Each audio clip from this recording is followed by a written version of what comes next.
வணக்கம் தோழர்களே.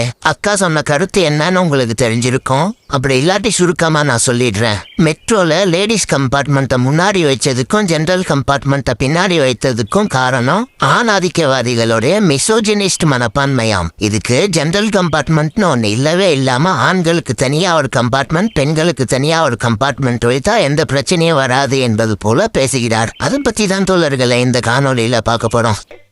இந்த வீடியோவை முழுசா பார்த்துட்டு இந்த வீடியோல என்னுடைய கருத்துல நிறைகளை கூட சொல்லணும்னு அவசியம் இல்லை. என்னென்ன குறைகள் இருக்கோ அதை கண்டிப்பா சொல்லிட்டு போங்க. அக்கா சொன்ன மாதிரி தனித்தனி கம்பார்ட்மெண்ட் வைப்பதை பற்றி கடைசியில வருவோம். மெட்ரோ ரயிலோட அமைப்பே எப்படி இருக்கும்னா, நீங்க பிளாட்ஃபார்ம் ஏல நிக்கும் போது லேடிஸ் கம்பார்ட்மெண்ட் முன்னாடி இருக்கும். நீங்க பிளாட்ஃபார்ம் பில நிக்கும் போது லேடிஸ் கம்பார்ட்மெண்ட் பின்னாடி இருக்கும். சில நேரத்துல கதவு சாத்திடும்னு நான் கூட லேடிஸ் கம்பார்ட்மெண்ட்ல பின்னாடி போய் ஏறி இருக்கேன்.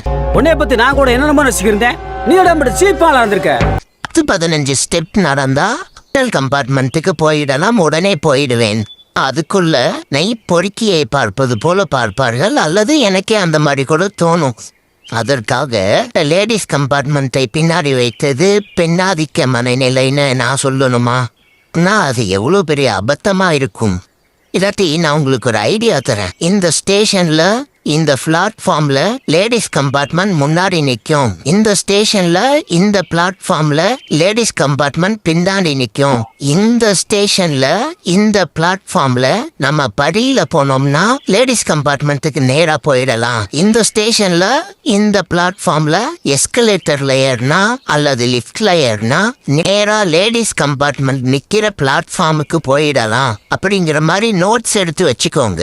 பிற்காலத்துல அதையே ஃபாலோ பண்ண. உங்களை மாதிரி என்ன இருக்கிறவங்களுக்கும் அதையே கொடுத்து ஃபாலோ பண்ண சொல்லுங்க. உங்க குறைகளை அதிகபட்சம் இவ்வளவுதான் பூர்த்தி செய்ய முடியும். இந்த அக்காவை ட்ரோல் பண்ணவோ திட்டவோ கூட மனசு வர மாட்டேங்குது.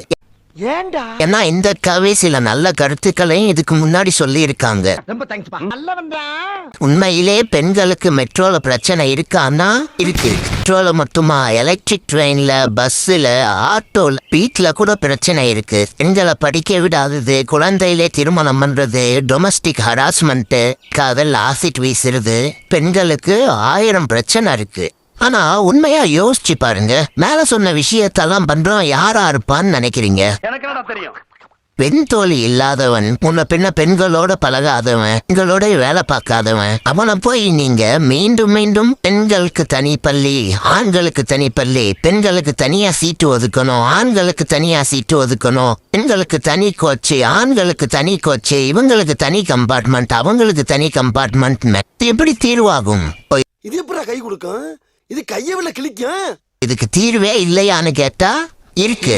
நீங்க தான் மாத்தணும். ஆனும் நீங்களும் அந்த அக்காவும் சேர்ந்து தானே இதை மாத்தணும். யாராவது பொது வெளியில அநாகரிகமா பார்த்தாலோ பேசினாலோ அல்லது நடந்துகிட்டாலோ நீங்க அதை பார்த்த இடத்துல கேட்கணும். அப்படி செஞ்சுதான் நிறைய மாறி இருக்கு, மாறிக்கிட்டு இருக்கு, மாறும். நன்றி தோழர்களே. என்னோட கருத்துக்கள் மேல ஏதாவது விமர்சனம் இருந்தா வைங்க. ரைட்டு. நன்றி தோழர்களே.